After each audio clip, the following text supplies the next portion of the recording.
교회를 개척한 이후에 아침 기도에 이렇게 많은 분들이 모인 적이 처음인 것 같아가지고 약간 제가 긴장이 됩니다. 잘 오셨어요. 특별히 청소년부 친구들, 우리 자녀들과 또한 함께 온 것 같아요. 축복하고 이따 같이 함께 좀 기도하는 시간 가지면 좋겠습니다. 오늘로 창세기 통독이 마무리됩니다. 오늘 본문은 크게 보면 48장과 49장입니다. 많은 사람이 야곱의 축복이라는 이 이름을 붙인 그러한 장입니다. 그러나 49장 1절을 보니까요, 이 내용이 죽음을 앞둔 야곱이 자신의 12아들들에게 후일에 당할 일을 말하는 것으로 보아서 우리는 이것을 야곱의 예언이라고 이렇게 붙일 수가 있을 것입니다. 그런데 이 예언의 특징이 있어요. 야곱은 이제까지 그들의 아들들이 보여준 그들의 인생의 여정, 그들의 행동과 말에 근거한 후손들의 미래를 지금 말하고 있습니다. 어떤 의미에서 인과응보적 예언이라고 이렇게 말할 수가 있을 것입니다. 3절과 4절에 이제 르우벤을 예로 들어보겠습니다. 야곱은 그가 장자로서의 자격이 충분하다는 것을 의도적으로 강조해서 말하고 있습니다. 그는 우선 서열상 장자예요. 가장 먼저 태어난 사람입니다. 더하여서 능력도 있습니다. 그래서 위풍이 월등하고 권능이 탁월했다라고 이렇게 말하고 있습니다. 세상적으로 그는 완벽하고요, 장자가 될 만했다라고 이렇게 자연적으로는 장자가 돼야 된다라는 이런 의미를 가지고 있죠. 그러나 모든 선물을 받았으나 다 받았어요. 하지만 르우벤은 장자가 되질 못합니다. 4절에서 그 이유를 말하고 있습니다. 르우벤은 아버지의 첫 비라와 동침을 하는 그런 망령된 일을 행하게 됩니다. 장자가 아버지의 첩을 범한다라는 것은 곧 단지 비윤리적인 것을 넘어서서 사실상 질서를 뒤집어 버리는 것입니다. 그렇죠? 아버지의 어떤 그 촌수를 바꿔버리는 일이 되는 것이죠.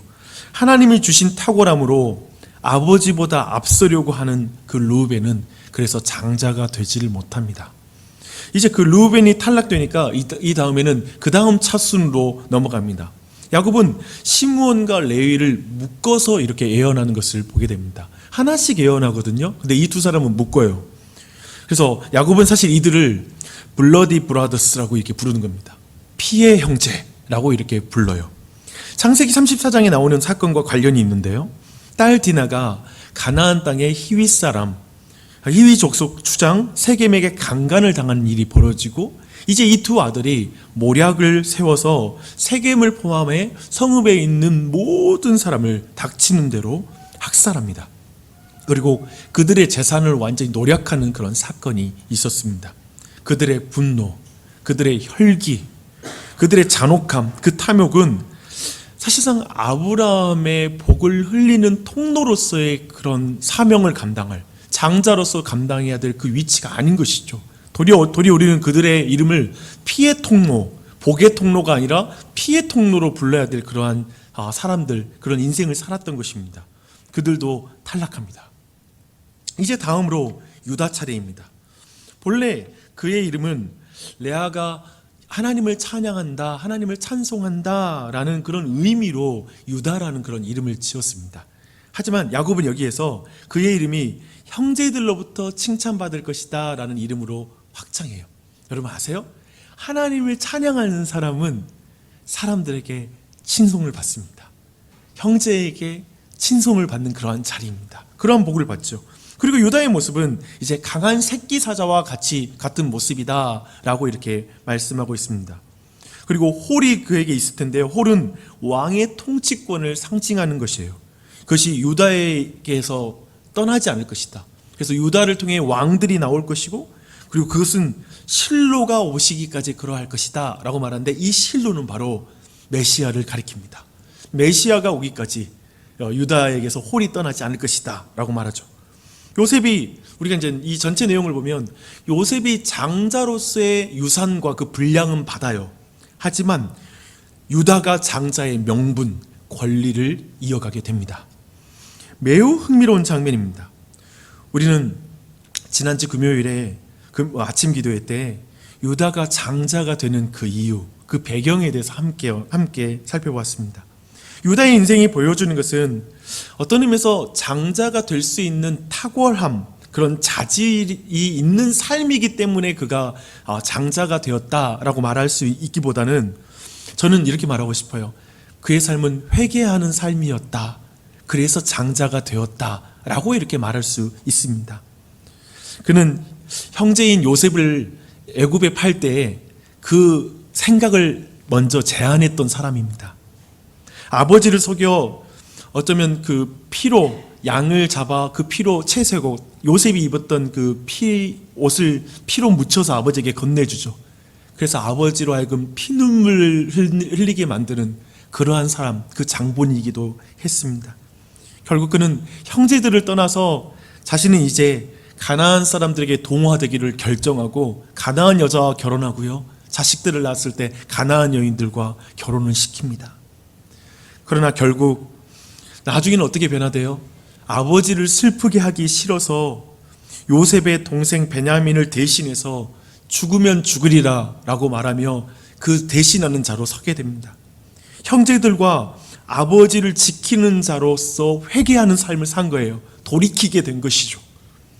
가족을 떠났다가 다시 돌아온 유다가 장자가 됩니다. 회개한 자가 장자가 됩니다. 이 은혜가 우리 모두에게 넘치길 바랍니다. 이렇게 한 개인의 행동이 후손의 삶에 영향을 미칠 수 있는 이 원리, 이게 야곱의 예언에서 나타나는 중요한 특징입니다. 하지만 이것이 가계에 흐르는 저주와 같이 운명론적으로 조상의 어떤 행위가 후손에게는 저주가 된다라는 그런 의미로 해석될 수는 없습니다. 도리어 우리는 이 장면에서 야곱의 변화와 하나님의 심판주 되심을 우리는 이해해야 됩니다. 즉 이 말이 뭐냐면 야곱이 되게 하나님을 닮아 있다라는 걸 이 자리에서 우리는 주목할 필요가 있습니다. 야곱이 처음에 어떤 사람이었는지를 한번 생각해 보십시오. 지금 이 장면과 완전히 겹치는 장면이 과거에 그의 인생에도 있었습니다. 그 뭐냐면 아버지 이삭으로부터 축복을 받는 그 자리가 오늘 이 장면과 완전히 겹칩니다.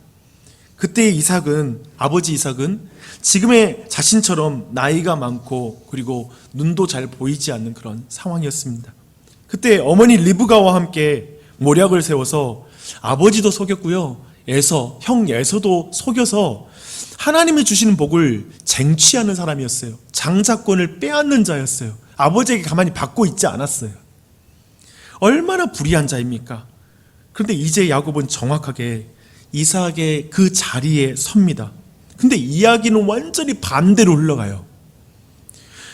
오늘 48장에 보면 이제 야곱이 요셉의 두 아들을 축복하는 장면이 나옵니다. 근데 두 아들을 놓고 오른손으로는 차자를 그리고 왼손으로 장자를 이렇게 어긋맡겨서 손을 어긋해서 축복하는 장면이 나옵니다. 그때 야곱이 말하죠. 요셉이 지금 아버지 손 위치가 틀렸습니다. 장자에게 오른손을 올려야 되는 거 아닙니까? 라고 그걸 교정해 주려고 합니다. 근데 그때 야곱이 이렇게 말합니다. 나도 안다. 내 아들아, 나도 안다. 알아요.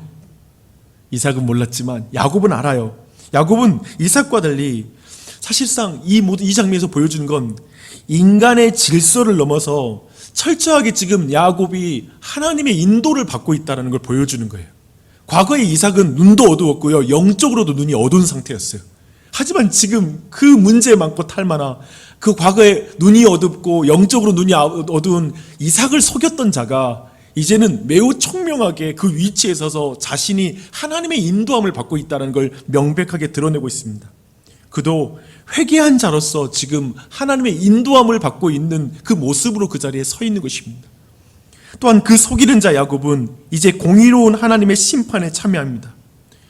레위가 야곱의 첫 비라에게 들어갔을 때 이제 그것이 35장인가요? 거기에 나오는데 거기를 보면 성경 흥미롭게도 야곱이 그것을 들었다라고 말합니다. 지금 자기 아들 르우벤이 첫째가 이제 첫 비라에게 들어갔다는 이야기를 들은 거예요. 근데 그 이후에 일련의 행동이 안 나와요. 그렇잖아요. 아들이 그런 짓을 했으면 아버지가 뭔가 크게 행동했을 만한 일인데 사실상 침묵하고 오늘 본문에서 드디어 그 일을 언급하는 야곱이 등장하고 있습니다. 왜 그랬을까? 우리는 잘 이해할 수는 없습니다. 우리는 그저 추론할 수는 있겠죠.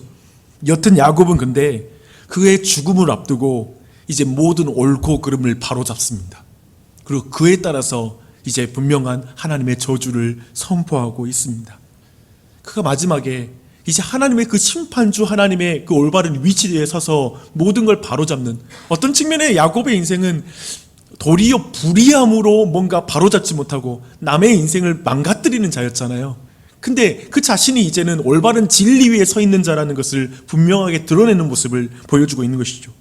그리고 정말 인상 깊은 것은 이제 이 야곱의 축복 안에 우리가, 그리고 이 예언 안에서 우리가 볼 때 야곱이 요셉에게 장자의 분량을 물려주지만 장자의 권리가 유다에게 이어지는 장면입니다.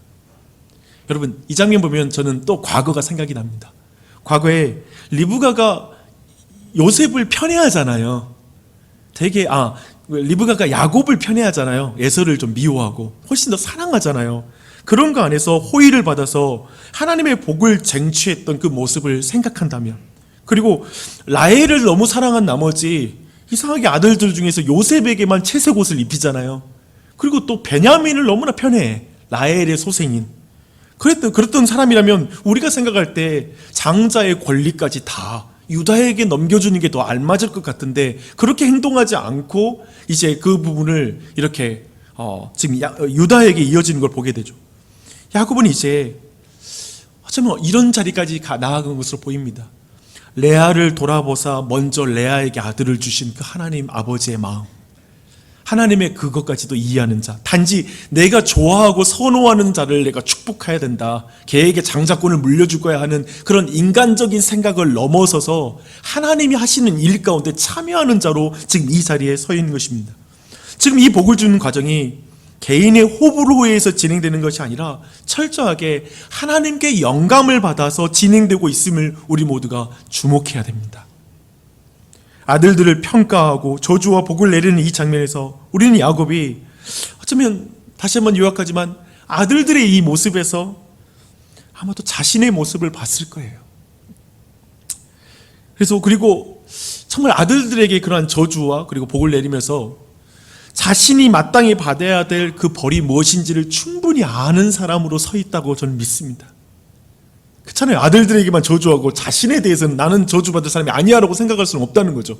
그도 동일한 범죄를 저지른 사람이었어요. 그렇다면 야곱의 이 저주와 복은 참으로 자신의 과거의 모든 부끄러운 과거를 바로잡는 회개의 자리이다 라고 또한 우리는 이해할 수 있을 것입니다. 야곱은 참으로 마지막에 어쩌면 자신의 인생의 성적표라고 말할 수 있는 아들들을 대하고 있고 그 안에서 다시 한번 자신의 모습을 하나님 앞에 하나하나 계수하고 있는 것 같습니다. 그리고 이제 하나님이 일하는 방식을 너무 잘 이해하는 거예요. 이제 이 마지막에 이 축복하는 장면은 특별히 하나님께 영감을 받아서 행하는 그런 예언인데 이 자리에서 이제 정말 하나님을 깊이 이해하는 자로 이 자리에 서 있는 것이죠. 그리고 하나님이 계획하신 미래를 알아차리고 그걸 대신 말하는 자리에 서 있는 것입니다. 우리의 인생도 그렇다라는 생각이 듭니다. 우리의 자녀들을 보면 왜 그렇게 내가 많이 보이는지 몰라요. 사실 아이들을 혼내면서도 내가 저 모습 가지고 있는데 라는 생각이 들 때가 있습니다. 그냥 아이들을 미워할 수가 없어요. 혼내다 보면 저 말투가 내 말투지, 저 성격 내 성격이지 싶은 것들이 참 많습니다. 그 모습이 하나님 앞에서 또 나의 모습이 아닌가라는 것을 생각하며 아이들을 볼 때가 있습니다. 자식들을 보면 나의 편애 혹은 나의 인격적 미성숙으로 인하여 아이들 안에 입은 그 상처들이 보일 때가 있습니다. 그래서 아이들의 옳고 그름을 판단하는 게 참 부모로서 어려워요. 그냥 혼내다가도 관둬요. 그냥 물러나서 내가 문제지 라고 생각할 때도 있습니다. 이렇게 어떻게 아이들을 바로잡아가야 할지 막막할 때가 있어요. 일일이 하나하나 어떻게 혼내서 바로잡지를 못합니다. 인생이란 그렇게 어쩌면 자녀들을 키우는 과정 속에서 어물쩍거리고 확실하게 정리하지 못하고 묻어두고 갈 때가 참 많은 것 같습니다. 다만 하나님의 만지심을 좀 기대하면서 늘 우리는 그걸 넘어가는 것 같아요. 야곱의 인생이 그랬죠. 그런데 하나님 아버지는 계속 야곱을 빚어가고 계시고요, 부모인 우리를 빚어가고 계십니다. 우리도 부족한 것이 참 많은 존재지만 회개하고 회개하면서 자녀들 앞에 서고, 그렇게 회개하고 회개하면서 가족들 앞에 서고, 그리고 그 안에서 다시 돌이켜서 하나님의 성품을 드러내는 부모로 자라가고 있는 중입니다. 그렇게 우리가 서고 있습니다. 그래서 아브라함의 언약에 합당한 존재로 우리가 자라가고 있어요. 예전엔 안 그랬는데 하나님은 분명히 우리 가운데 일하고 계시고, 마지막 날 우리가 숨을 거두는 순간에 얘들아 다 모여봐라, 다 모여봐 라고 부르며 그 아이들에게 야곱의 자리에서 축복하는 그 자리에 서기를 바랍니다. 이 세상에서 하나님이 일하시는 법을 잘 이해하고, 정말 하나님이 어떻게 일하시는지 아니까 아이들에게 그것을 권면하고, 그리고 너희는 이렇게 살아야 된다라고 유언할 수 있는 그러한 자리로 우리도 나아가고 있습니다. 야곱처럼 이 세상을 향한 하나님의 계획을 분명히 내다보면서, 분명한 미래를 내다보면서, 얘들아 지금 이 땅이 전부가 아니야. 얘들아 내가 죽으면 반드시 너희들은 나를 짊어지고 저 가나안 땅에 묻어줘야 돼. 거기가 우리가 가야 될 본향이야. 애굽 땅이 아무리 좋다고 해서 여기서 머물러서는 안 돼 라고 말하는 것처럼, 우리 또한도 얘들아 이 땅은 세상이 전부가 아니야. 보이는 세상은 썩어질 세상이야. 영원한 본향, 하나님의 본향이 우리의 삶에 있어 라고 말하며 그 아이들을 이끌어가는 것, 그렇게 우리가 말하는 것, 그 자리에 우리가 선 것이죠. 이런 하나님의 이런 계획을 우리가 염두에 두고, 마지막으로 요셉에 대한 야곱의 축복을 주목하면 좋겠습니다. 요셉에 대한 그의 축복은 매우 독특하고 깁니다. 요셉은 샘 곁에 심겨진 포도나무에 비유되는데, 그 가지가 번성해서 담장을 넘어갈 만큼 돼요. 이것은 아브라함에게 주신 축복이 성취되는 걸 보여주는 거예요. 위의 복이 다른 민족에게 흘러가는 것이죠. 그의 번성은 대적들로부터 공격의 빌미가 될 것이에요. 하지만 요셉은 전능자 하나님의 도우심으로 목자요 반석이 되신 하나님으로부터 나오는 능력으로 견딜 것이라고 24절에서 말하고 있습니다. 근데 이 표현을 주목해 보십시오. 이스라엘의 반석인 목자가 나온다라는 표현인데요, 오히려 이스라엘의 반석이고 목자가 되시는 하나님으로부터 힘이 나온다. 우리가 이 땅에서 정말 그 야곱의 복, 아브라함의 복을 이어가는 우리가 삶을 살아갈 때, 그때 모든 힘이 하나님으로부터 나온다라는 것입니다. 지난 주일 말씀처럼 우리의 가능성에 대해서 부인하고 오직 예수님께 소망을 두고 예수님께 모든 걸 의탁한다. 난 기도한다. 나는 오직 하나님의 힘으로부터 나오는 것을 믿고 오직 의인은 믿음으로 말미암아 산다. 이때 이 오직 의인은 믿음으로 말미암아 산다와 또한 기도한다라는 의미는 다 연결이 됩니다. 우리는 이 믿음으로 이 땅에서 모든 시기와 공격을 견디며 나아갈 것입니다. 그리고 우리는 그 일을 이루어 나갈 수 있는 줄 믿습니다. 아멘. 그렇게 우리가 나아갔으면 좋겠습니다. 이렇게 하나님은 이제 야곱, 이스라엘을 통해 이스라엘 12지파의 조상을 준비시키십니다. 이 12지파로 구성된 이스라엘 자손은 결국 아브라함의 언약을 성취하는 그 사명을 이루게 되죠. 이 은혜가 우리의 가정 가운데 있기를 축원합니다. 그리고 이 은혜가 이 한 해 가운데 우리의 삶에 넘치기를 바라요. 그리고 이 교회가 이 사명을 감당해야 될 줄 믿습니다. 우리에게 주신 하나님의 복을 누리며 그 복을 땅의 모든 족속에 흘려보내는 그 일 가운데 같이 나아가면 좋겠습니다.